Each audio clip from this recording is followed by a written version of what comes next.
tokko maqaafaa kan ilma kan yeroo qulqulluu waaqayyo tokko amiin.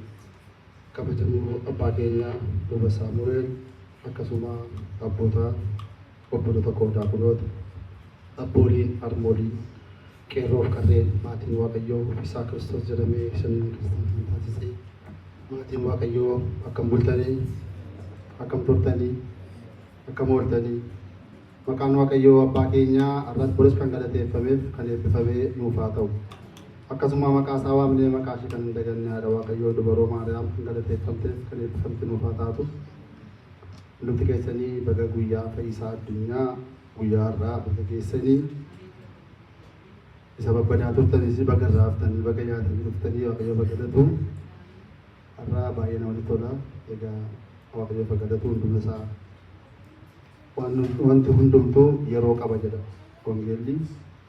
Waaqayyoo yeroo dhuma isaa eegee waan hojjeta sababa ta'eef guyyaa irraa akka carraa ta'ee sila sirna galatoota ture abbaa keenya ayyaana mataa isaanii kabajaa jiru sababa ta'eefi guyyaa irraa argamuu hin dandeenye.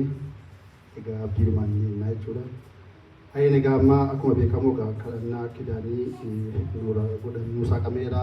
Amma kanatti taasisuudhaan faarfannaa tokko mana keessaa faarfannee gara faarfattootaatti dabarra jechuudha.